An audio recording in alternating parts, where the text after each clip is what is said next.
Imagine this. You're sitting alone in your apartment. It's quiet, clean. The scent of your favorite candle lingers in the air. You've been working on yourself, reading the books, journaling your thoughts, cutting off toxic people, repeating affirmations. You tell yourself you're enough, that you deserve the world, that you are your own sanctuary, and yet, there's a hollow echo somewhere inside, like an unplayed piano in a forgotten room. You scroll through your feed, quotes about healing, empowerment, boundaries, cutting ties, not settling. You nod. Yes, of course, you're learning to love yourself, but suddenly you hesitate. A message pops up, a friend asking for help, emotional support, and something in you recoils. You feel drained just reading it. You ghost the message. Protecting my peace, you whisper, as if that justifies the subtle guilt curling in your gut. Later that night, you avoid a phone call from your mother. Her voice sometimes makes you feel small. Your therapist told you not to engage if it compromises your growth. You put your phone on silent and sink into your bath, surrounded by crystals and curated playlists. But that heaviness hasn't left. It's grown, like something is watching you from within your own mind, judging you, whispering truths you're trying hard not to hear. You've built a fortress called self-love, but somehow you're more alone than ever. What if, just what if, this pursuit of loving yourself has morphed into something else entirely? What if it's not healing you but isolating you? What if self-love, when unchecked, becomes the most seductive form of self-destruction? You won't see it coming. It disguises itself well. It tells you to cut off everyone who doesn't serve your growth. It tells you discomfort is a red flag, not a signal for growth. It tells you boundaries are walls, and solitude is strength. It tells you that the only person worth listening to is you, and who dares to challenge that? In a world that worships the self, what could possibly be wrong with putting yourself first? But let's go deeper. Is it truly self-love if it makes you afraid of connection? Is it growth if you only choose what feels easy, affirming and validating? Is it healing if you can't admit when you're the problem? You see, this is the paradox. The more you focus on loving yourself, the more distorted your idea of self becomes. What starts as an act of liberation, reclaiming your worth, can gradually become a polished cage lined with velvet affirmations and Instagram mantras. Carl Jung once said, "The most terrifying thing is to accept oneself completely." But in today's world, we often confuse accepting ourselves with excusing ourselves. We think loving ourselves means never holding ourselves accountable, never facing our inner tyrant, never asking whether we've become too soft, too fragile, too defended. We begin to see every discomfort as an attack, every disagreement as toxicity, every demand as abuse. And slowly, very slowly, we lose the capacity for intimacy, for challenge, for truth. Because real love, whether for the self or others, isn't soft. It's not always gentle. Sometimes it breaks you open. Sometimes it tells you you're wrong. Sometimes it demands you do the hard thing. But if your version of self-love is making you allergic to discomfort, confrontation or sacrifice, then maybe it's not love at all. Maybe it's fear. Maybe it's ego. Maybe it's the shadow wearing a mask of healing. And yet you are the one who feels more enlightened, more empowered, more in control. That's the trap. You believe you're rising higher, when in fact you're sinking deeper into yourself. Self-love becomes a loop, echoing your thoughts, validating your flaws, defending your patterns. There's no friction, no resistance, no transformation. Only the same thoughts, the same affirmations, the same rituals played over and over like a song you no longer hear. And in that comfort, you begin to rot. But no one will tell you this, because it's not marketable, it's not feel-good, it doesn't sell. We've turned self-love into a product brand, a lifestyle, candles, retreats, journals, boundaries, affirmations, curated, packaged, monetized. We tell people to choose themselves, but we never ask if the self they're choosing is actually worth becoming. So let me ask you this. When was the last time you loved yourself in a way that didn't feel good, but made you grow? When was the last time you looked at your own darkness without justifying it? When was the last time you asked if your definition of self-love might be built on fear of vulnerability, of rejection, of change? Because if the only way you can love yourself is by shutting the world out, never being challenged, and avoiding your own flaws, then maybe you're not loving yourself at all. Maybe you're hiding from yourself. And maybe the culture that taught you to love yourself never warned you what happens when self-love becomes a shield instead of a mirror. So here you are, nodding to quotes, lighting incense, drinking water, saying no, protecting peace. But deep down you wonder, why do I still feel so alone? And what if the self I'm loving is the very thing I need to outgrow?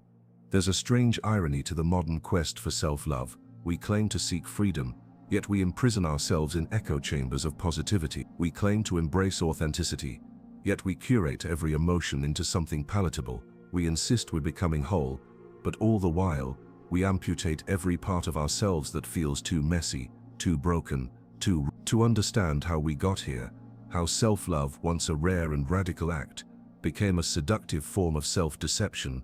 We need to turn inward, but not in the way that wellness culture encourages, not toward vision boards and bubble baths. We need to go deeper, into the architecture of the psyche itself. Let's begin with Carl Jung. Jung believed that the psyche is composed not just of the conscious self, the part of you that you identify with, but also of the shadow, the unconscious realm that contains all the parts of yourself you have denied, repressed or disowned, your anger, your envy, your need to control, your shame, your hidden superiority. Modern self-love often stops at the surface. It seeks to uplift, to soothe, to validate. But Jung warned one does not become enlightened by imagining figures of light, but by making the darkness conscious. When your self-love avoids the shadow, it becomes fragile, like painting over rust. It looks polished, but underneath the decay spreads. So why do we do it? Why do we chase the illusion instead of the reality? Because facing the full truth of the self is terrifying. It threatens the fragile identity we've spent years constructing, and more importantly, it dismantles the narrative that we are always good, always growing, always evolving. Friedrich Nietzsche saw this danger too. He despised the softness creeping into the human soul, the tendency to flee pain, to moralize weakness, to wrap ego in the cloth of virtue. In Thus Spoke Zarathustra, he wrote of the last man, a creature who avoids struggle, avoids depth, avoids greatness, and instead chooses comfort, mediocrity, and shallow contentment. And what was his warning? That this last man would call himself happy. We've become that last man in disguise. Our version of self-love is often a thinly veiled form of narcissism. I am always enough. I am never to blame. If it hurts, it must be someone else's fault. But Nietzsche didn't believe in flattering the ego. He believed in becoming, in transformation through hardship, in facing suffering, not to be consumed by it, but to transcend it. You see, genuine self-love isn't about comfort. It's about confrontation. It's about standing in front of your own reflection, seeing everything you wish weren't there, and staying, not flinching, not blaming, not fleeing, staying. But that kind of love doesn't sell.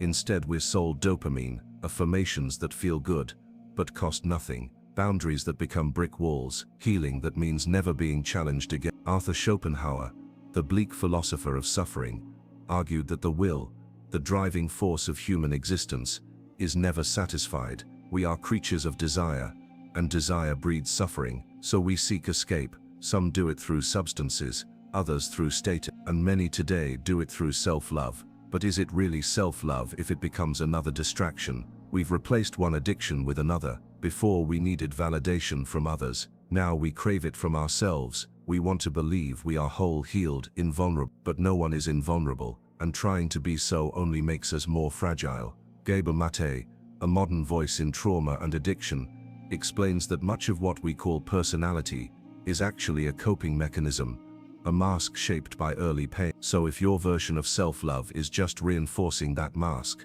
then you're not healing, you're hardening. And isn't that what much of self-love culture has become? A polished mask. Look closer. We say honor your boundaries, but what we mean is never let anyone close enough to hurt you again. We say choose peace, but what we mean is avoid any conflict that forces you to grow. We say trust your truth, but what we mean is never question your assumptions, even when you're wrong. This is not love, this is fear wearing a crown. But the roots go deeper still, into the very soil of our society. We live in a culture that prioritizes the individual above all. Freedom of choice, personal truth, individual identity, these are sacred, and in many ways rightly so. But what happens when self-love becomes a product of hyper-individualism? What happens when we forget that the self is not a fixed solitary island, but a fluid, ever-changing network of experiences, relationships and contradictions? Jean-Paul Sartre once wrote, "Man is nothing else but what he makes of himself." But in existentialism, this freedom is a burden. It comes with responsibility, and responsibility means you must choose not what feels good, but what feels true. Not what flatters you, but what transforms you. And that kind of self-love isn't found in a quote or a morning ritual. It's forged in the furnace of honesty. But here's the hidden problem. We've confused self-love with self-pleasure. We think loving ourselves means doing what feels good, protecting our comfort, avoiding anything or anyone that makes us feel small or challenged. But real self-love is demanding. It asks you to walk into the fire. It asks you to own your darkness. It asks you to forgive, but also to be forgiven. It asks you to be soft when you're tempted to harden, to be open when you want to shut down. And it asks you to admit brutally, vulnerably, that you are not always enough, that you are not complete, that you are not the final version of yourself.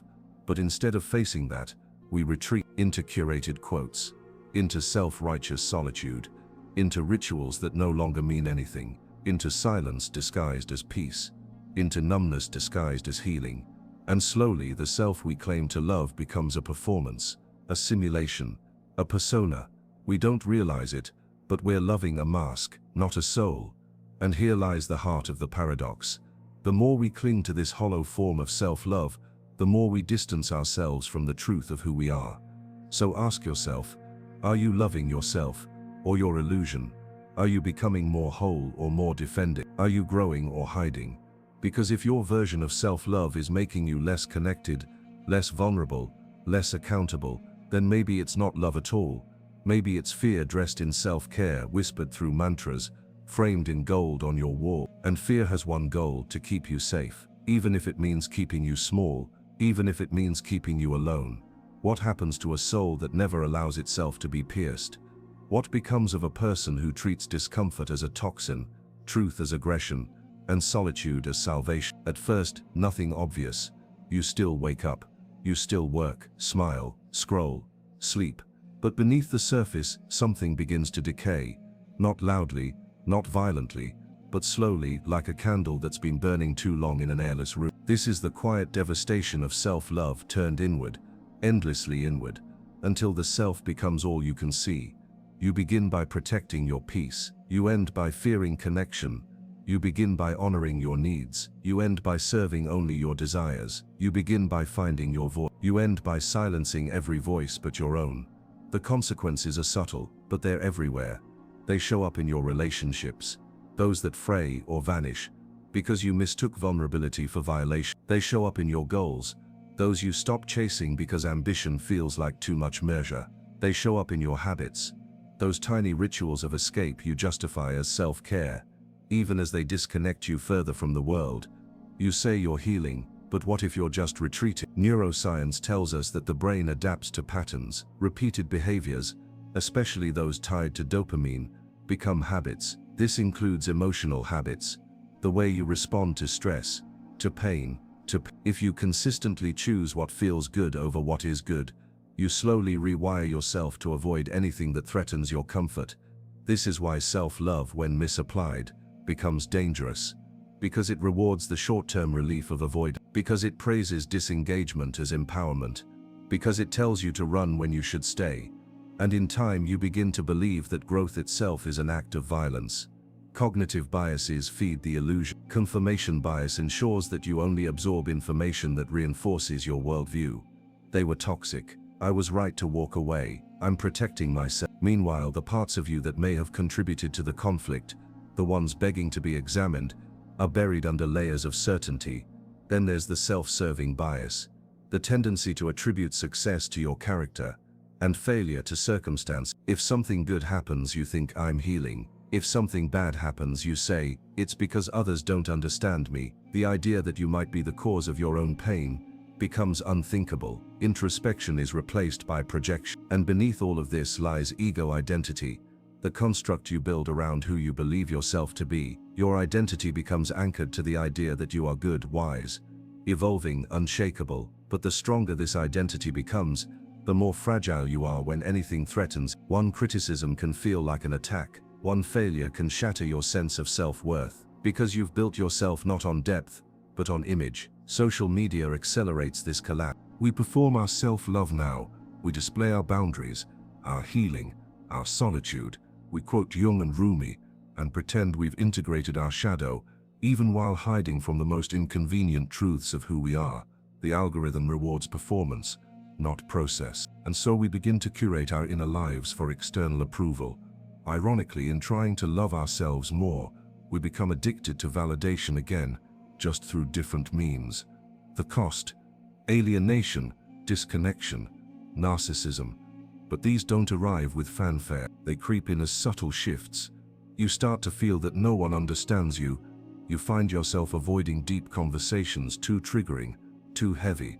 You slowly stop apologizing, not because you're never wrong, but because you've decided you're always right. You avoid people who hold mirrors to your ego.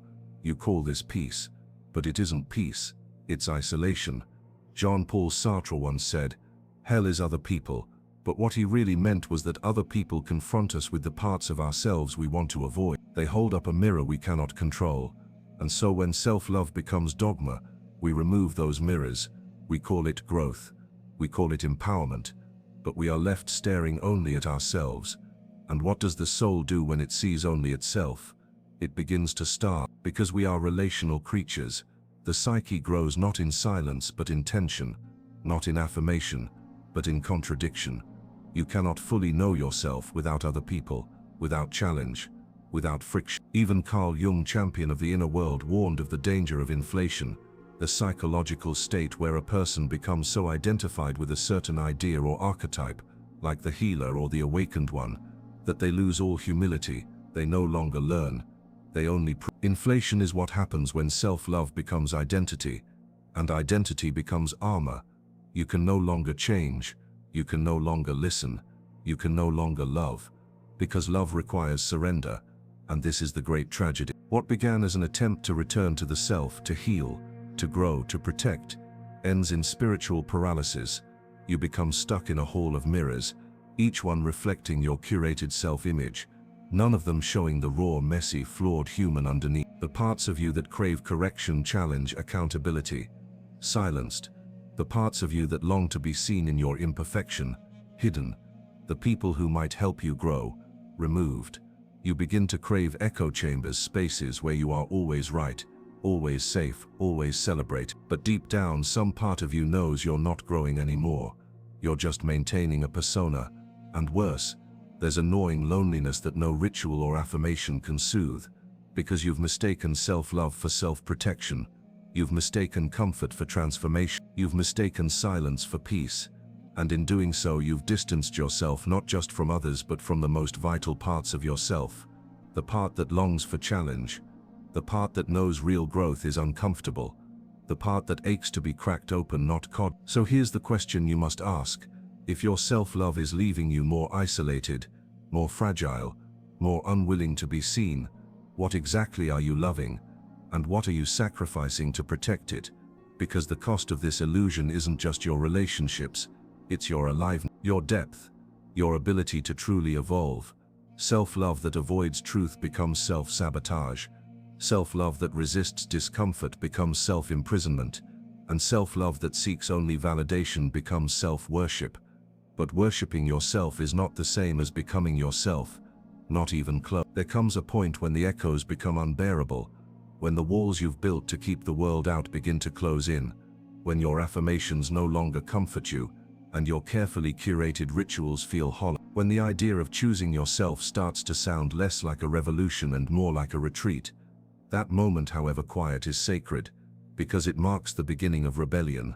Not rebellion against society, not rebellion against your path, but rebellion against the false self you've constructed in the name of love.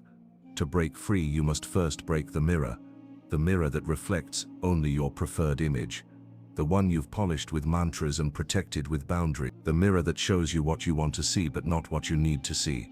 Smash it. Let the fragments cut through the illusion of perfection you've been maintaining. Let them show you the angles of your shadow, the parts you've silenced, denied, buried beneath layers of curated peace. Because the first act of real self-love is war. Not war with the world, but war with the story. The story that says you must always feel good. The story that says you're always the victim. The story that says you're already complete and nothing needs to change. That story is killing you. The philosopher Søren Kierkegaard once said, "The most common form of despair is not being who you are, but we rarely ask who we truly are. Instead, we become who we think we must be to feel safe, affirmed, untouched by pain." To rebel against that means embracing a forgotten virtue, ruthless honesty, not cruelty, not self-loathing, but radical, unflinching truth, the kind that looks yourself in the eye and says, "You've become addicted to comfort. You've avoided growth by calling it self-care. You're not as evolved as you pretend to be, and that's okay. Because here's the secret, growth isn't about becoming more perfect, it's about becoming more real. And realness requires humility. You have to be willing to be wrong, willing to be broken, willing to look at your choices and say, I did that. I made that mistake. I created that pain. This is the moment the ego begins to crumble. And good. Let it crumble, because what grows in its place is something infinitely more powerful, authentic strength. Not the kind you post about, not the kind that depends on applause, but the kind that makes you unshakable, because you no longer need to pretend. This is where the rebellion truly begins. You stop protecting your identity and start challenging it. Ask yourself, what beliefs about yourself have you never questioned? What behaviors do you justify in the name of self-care, even though they're making you smaller? What have you labeled toxic, simply because it hurt your pride? This is the work. Hard, ugly, beautiful work. And it cannot be done alone. This is another uncomfortable truth. The self does not heal in isolation. Viktor Frankl, a Holocaust survivor and existential psychiatrist, wrote that meaning is not found in self-indulgence, but in connection through love, responsibility and suffering. He argued that happiness cannot be pursued. It must ensue as a byproduct of finding meaning outside of yourself. So if your self-love has turned you inward to the point of paralysis, look up, let someone in, not just the easy people, let in the challengers, the truth teller, the ones who hold you accountable, who see through your defenses, who mirror the parts of you that still need to grow. You may hate them at first, that's normal, but love, real love, requires friction. It polishes the soul like stone against stone. If you never allow yourself to be challenged, you will never evolve. Begin there. Begin with discomfort. Choose the difficult conversation. Apologize without justifying yourself. Admit that you're not always the hero of your story. Let someone tell you when you're wrong. And listen. This is what freedom looks like. Not freedom from pain, but freedom from the need to avoid it. Not freedom from people, but freedom from the belief that you are superior to them. Not freedom from the world, but freedom to exist fully in it, messy, flawed, alive. And if you're afraid, good. You should be, because the path out of illusion is terrifying. It requires dismantling the identity you've built so carefully. It requires stepping into rooms where your ideas will be challenged. It requires facing memories you've spent years avoiding. It requires vulnerability, not as a hashtag, but as a lived experience. But here's the paradox. The moment you step into that fear, you become powerful, not in the way social media defines it, not in curated quotes or perfect aesthetic, but in the way a forest is powerful, chaotic, unpredictable, wild, and alive. Because real self-love is not a spa, it's a crucible. It burns away the false self. It strips you bare. It forces you to ask, what am I without the performer? And when you do that, when you stand in that place of raw, trembling truth, something astonishing happens.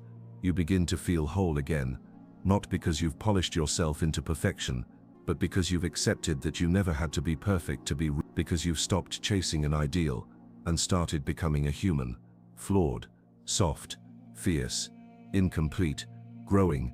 That's love, but not the kind they sell you, not the kind that comes in journals and scented candles, the kind that costs everything: your pride, your image, your control, but in return, it gives you something far more precious: freedom. Freedom from the illusion, freedom from yourself, freedom to become. So if you want to love yourself, truly love yourself, stop asking what makes me feel good, and start asking what makes me real. Stop asking what protects me, and start asking what transforms me, because the world does not need more people who feel good about themselves.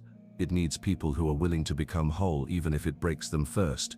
So take off the mask, step into the fire, let the illusion burn, and when the ashes settle, begin again, this time not as a brand, not as a curated self, not as a polished version of who you think you should be, but as something truer, rougher, realer. That is the rebellion, and it's the only kind of love that saves you. It always ends here. Not with a roar, not with a grand conclusion, but with a quiet moment of stillness, the kind that comes after you've shattered every false mirror and sat trembling in the ruins of your illusions. No more performance, no more curated rituals to hide behind, no more pretending that love is the same as ease, or that healing is a straight line paved with affirmations and unscented candles. Just you, not the version of you crafted for the world, not even the version you tried to believe in, but the one underneath all of it, naked, uncertain, aching, alive. And here's the ultimate truth. Self-love is not the destination, it is the beginning. It is not the reward you give yourself for surviving. It is not the justification for avoiding pain. It is not a finish line or a badge or a shield.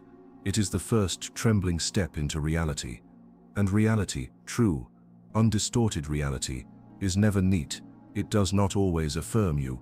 It will not always make you feel safe, but it will make you free. Because here's the secret no one wants to admit. You are not enough. Not yet. Not fully. Not always. And that's not an insult, it's a door. You are not enough, because you were never meant to be static. You are becoming. You are in motion. You are incomplete. And that incompleteness is your most sacred truth.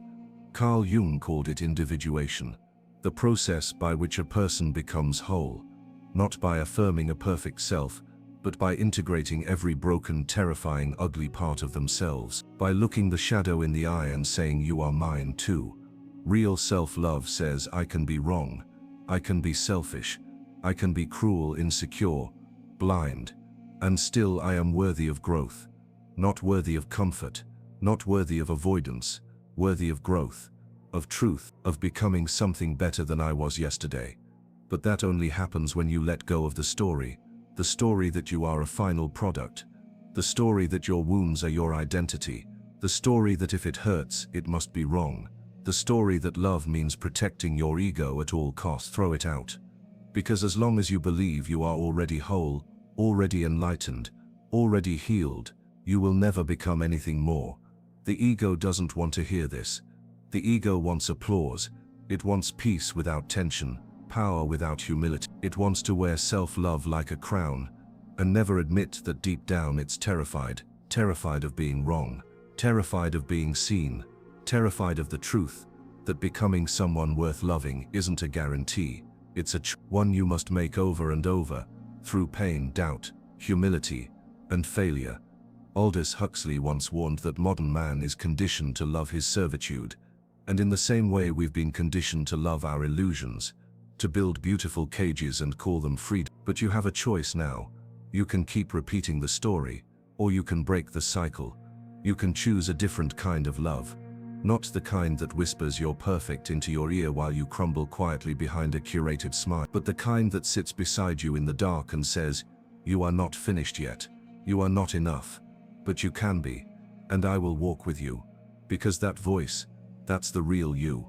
Not the ego, not the brand, not the polished self, but the soul. And the soul doesn't care if you're admired. It doesn't care if you're right. It doesn't care how many quotes you share, or how many people you cut off in the name of healing. The soul just wants one thing, truth. And truth only begins where illusion ends. So this is your moment, not of triumph but of reckoning. You've seen what happens when self-love becomes ego worship. You've seen what happens when boundaries become isolation. You've seen what happens when the pursuit of healing becomes another way to hide. Now ask yourself, am I brave enough to love myself without lying to myself? Am I brave enough to see my flaws, my contradictions, my darkness, and still choose to face them? Am I brave enough to ask for help not as a performance but as a surrender? Because that's the final paradox. Real self-love is the death of ego. It's not loud, it's not pretty. It doesn't always feel good, but it frees you. It frees you to be wrong without collapsing. It frees you to be challenged without running.